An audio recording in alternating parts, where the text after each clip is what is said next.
Bonjour Madame Rossi et mes amis. Nous sommes de groupe 4. Nous nous présentons. Je m'appelle Sekarah Yuni Karandri. Je m'appelle Abilita Ugama. Je m'appelle Chantal Johanna Gracia. Actuellement, notre groupe présente du matériel sur le Treaty of Westphalia. Latar belakang Perjanjian Westphalia. Perjanjian Westphalia atau Treaty of Westphalia merupakan perjanjian damai yang digunakan untuk mengakhiri konflik antara wilayah Katolik dan Protestan dalam Kekaisaran Romawi Suci. Konflik itu meluas, bahkan sampai menggerakkan sebagian besar Eropa. Perselisihan ini memunculkan perang dalam jangka waktu lama, yaitu 30 tahun dari tahun 1618 sampai 1648. Perjanjian ini muncul bukan hanya mengakhiri perang 30 tahun, melainkan turut menjadi penyelesaian perang 80 tahun yang terjadi mulai 1568 hingga 1648. Penyebab utama terjadinya perang 30 tahun. Perang 30 tahun yang berlangsung dari tahun 1618 hingga 1648 merupakan salah satu konflik paling kompleks dan berpengaruh dalam sejarah Eropa. Berbagai faktor baik politik, ekonomi, sosial maupun religius berkontribusi pada pecahnya perang ini. Berikut adalah beberapa penyebab utama terjadinya perang 30 tahun. Yang pertama, pertentangan agama. Konflik antara Protestan dan Katolik menjadi salah satu pemicu utama perang. Perbedaan keyakinan dan upaya saling mendominasi di bidang politik dan agama memicu ketegangan yang tak terkendali. Yang kedua, kekuasaan Kaisar Romawi Suci. Upaya Kaisar Ferdinand II untuk memperkuat otoritasnya dan menekan pengaruh Protestan di Jerman menjadi salah satu katalis pecahnya perang. Tindakan ini mendapat perlawanan daripada Pangeran Protestan yang merasa kekuasaannya terancam. Yang ketiga, ketegangan antara dinasti Habsburg dan dinasti Valois-Bourbon. Persaingan antara keluarga kerajaan Katolik di Spanyol dan Prancis untuk memperluas pengaruh politik dan ekonomi di Eropa juga turut menyulut konflik yang berkepanjangan. Yang keempat, kepentingan politik dan ekonomi. Berbagai negara seperti Swedia, Inggris, dan Belanda terlibat dalam perang ini untuk memperebutkan pengaruh dan keuntungan ekonomi di Eropa Tengah.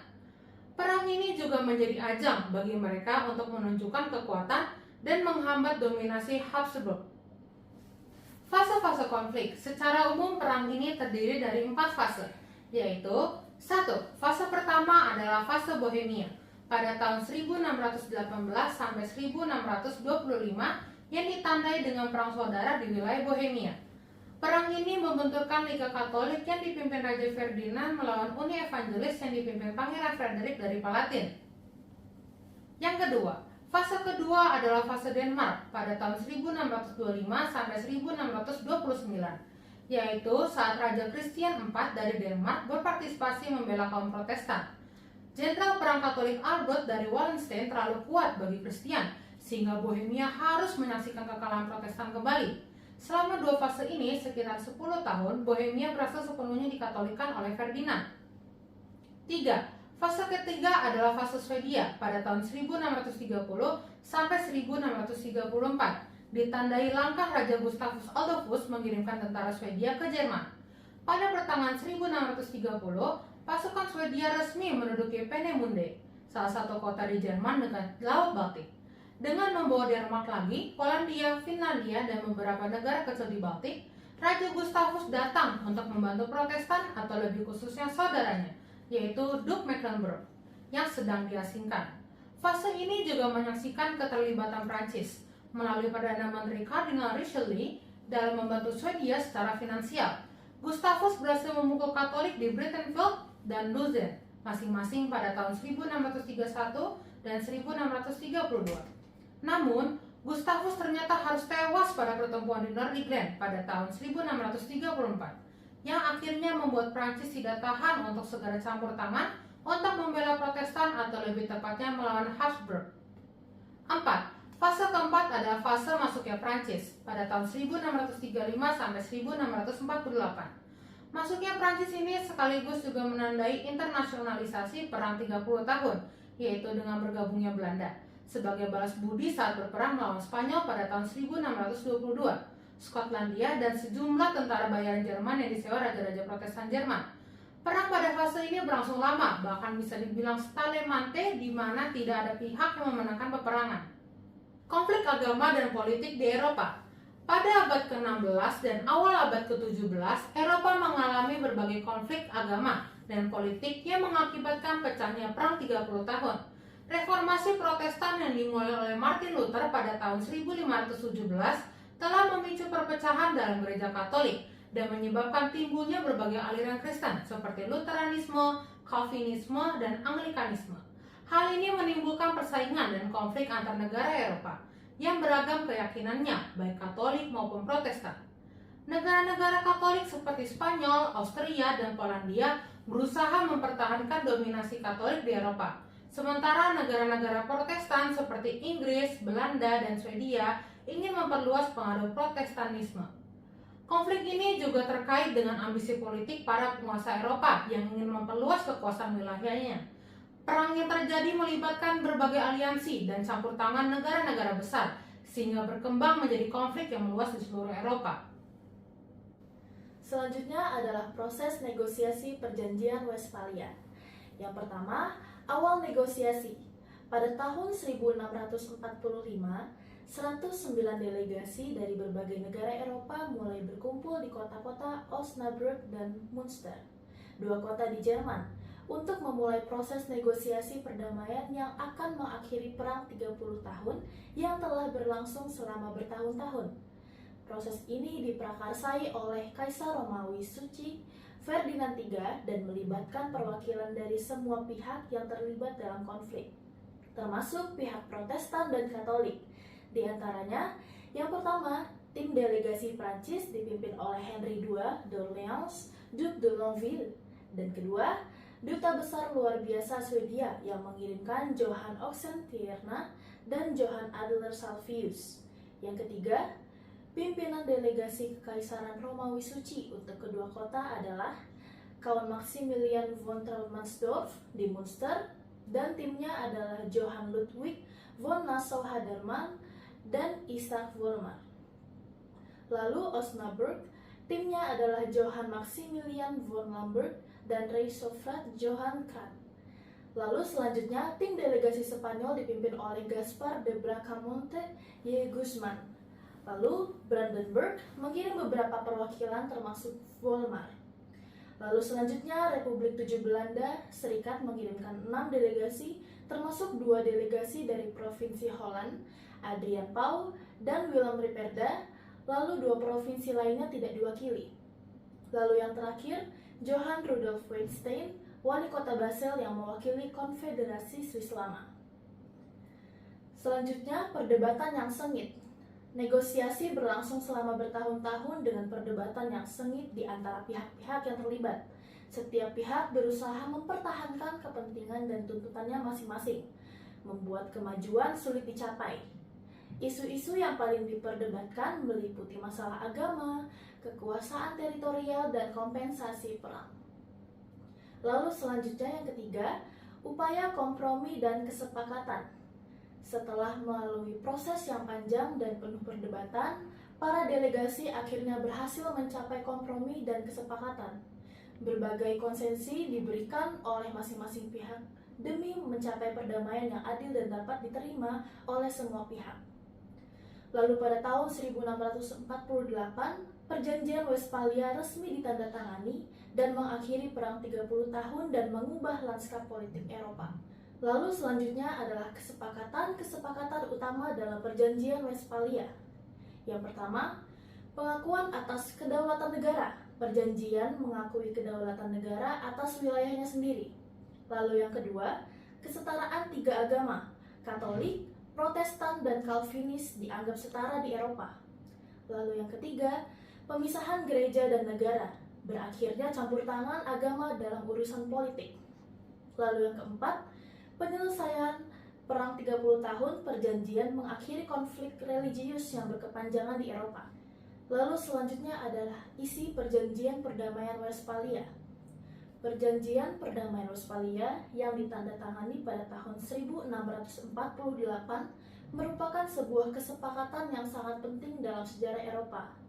Perjanjian ini mengakhiri perang 30 tahun, konflik besar yang berlangsung selama hampir 3 dekade di Eropa. Berikut adalah beberapa poin penting yang diatur dalam isi perjanjian perdamaian Westphalia. Kedaulatan negara, perjanjian ini mengakui kedaulatan penuh dari masing-masing negara, khususnya mengenai masalah agama dan urusan dalam negeri. Hal ini menandai berakhirnya dominasi Kekaisaran Romawi Suci atas negara-negara Eropa. Yang pertama, kebebasan beragama. Perjanjian ini menjamin kebebasan beragama bagi umat Kristen Katolik, Kristen Protestan, dan Calvinis. Hal ini menghentikan konflik religius yang selama ini melanda Eropa. Yang kedua, pemisahan gereja dan negara. Perjanjian ini memisahkan antara urusan gereja dan urusan negara, memberikan kekuasaan yang lebih besar kepada pemerintah nasional. Lalu yang ketiga, pengakuan kekuasaan negara. Perjanjian ini mengakui kedaulatan dan kekuasaan dari masing-masing negara, termasuk hak untuk melakukan perang dan damai, serta mengatur hubungan internasional. Lalu yang keempat adalah pembagian wilayah. Perjanjian ini menentukan pembagian wilayah kekuasaan di Eropa serta menetapkan batas-batas negara yang baru.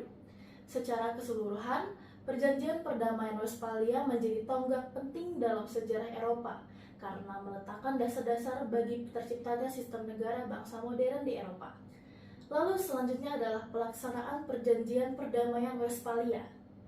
Perjanjian Damai Westphalia terdiri dari 2 perjanjian yang ditandatangani di 2 kota di wilayah Westphalia, yaitu di Osnabrück pada tanggal 15 Mei 1648 dan Münster 24 Oktober 1648.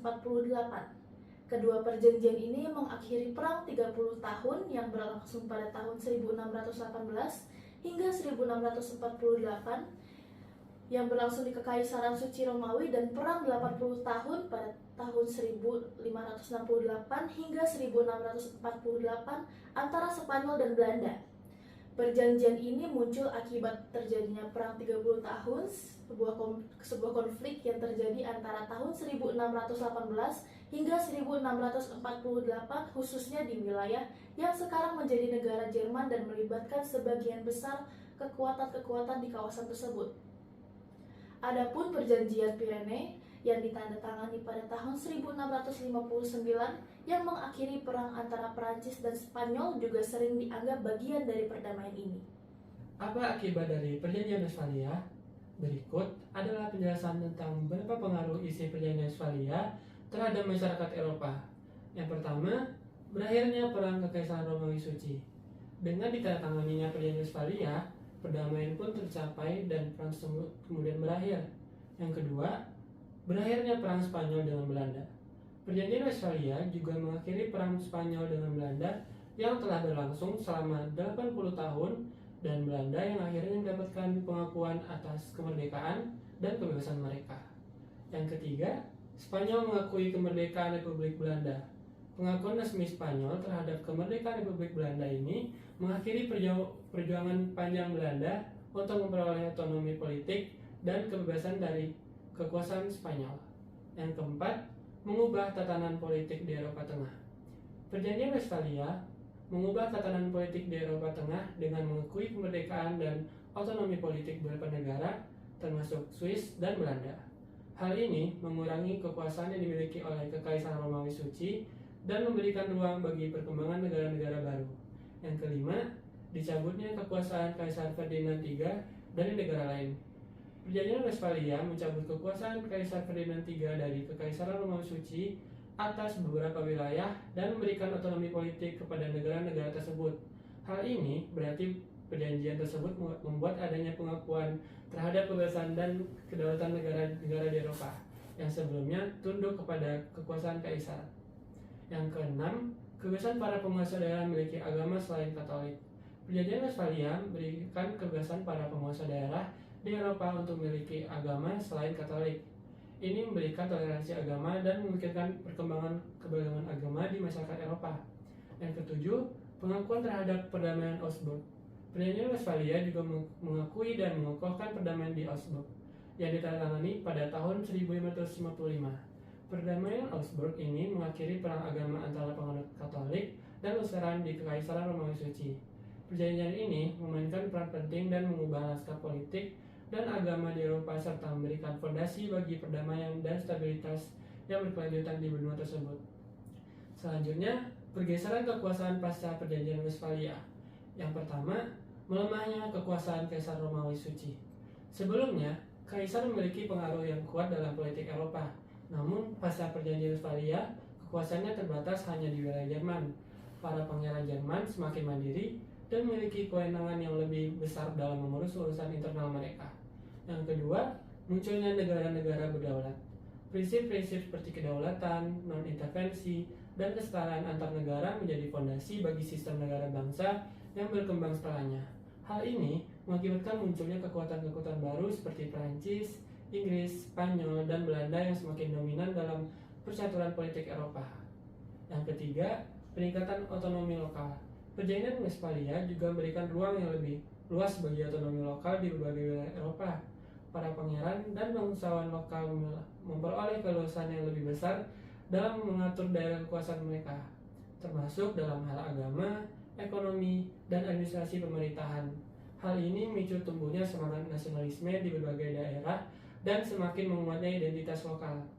Lalu, apakah semua pihak mematuhi Perjanjian Westphalia sampai akhir? Paus Innocent X adalah Paus Gereja Katolik yang berasal dari Italia. Dia merupakan Paus ke-265 dari sejarah Gereja Katolik dan merupakan Paus ke-17 dari sejarah Vatikan. Dia menjabat sebagai Paus dari 1644 hingga 1655. Ia dengan sengit menentang Perjanjian Westphalia. Ia menyatakan bahwa hal itu dibatalkan dan tidak berlaku. Akan tetapi, perbatasan agama yang ditetapkan sebagai besar tidak berubah selama 3 abad. Meskipun kebebasan agama bagi perseorangan belum terwujud, hal itu selangkah lebih dekat. Hal ini disampaikannya dalam Bull Zalodomus Dei pada tanggal 26 November 1648, di mana Paus Innocent X menyatakan beberapa artikel dari Perjanjian Westphalia sebagai tidak sah dan tidak berlaku. Kesimpulannya itu, signifikasi Perjanjian Westphalia dalam sejarah. Yang pertama, akhir era perang agama di Eropa. Perjanjian Perdamaian Westphalia merupakan tonggak bersejarah yang menandai akhir dari perang 30 tahun yang merusak dan menghancurkan Eropa selama 3 dekade. Yang kedua, pemisah gereja dan agama. Perjanjian Westphalia juga dianggap sebagai titik balik penting dalam pemisah antara gereja dan negara. Dengan membatasi peran agama dalam urusan politik dan mempromosikan toleransi antaragama. Ketiga, konsep kedaulatan negara. Salah satu kontribusi penting Perjanjian Westphalia adalah penguatan konsep kedaulatan negara, yaitu setiap negara berhak mengatur urusan internalnya tanpa campur tangan pihak luar. Yang keempat, fondasi tatanan dunia baru. Perjanjian Westphalia dianggap sebagai fondasi bagi tatanan dunia modern, meletakkan dasar bagi sistem negara, bangsa, dan hukum internasional yang berlaku hingga hari ini. C'est notre présentation. Merci beaucoup et bonne journée.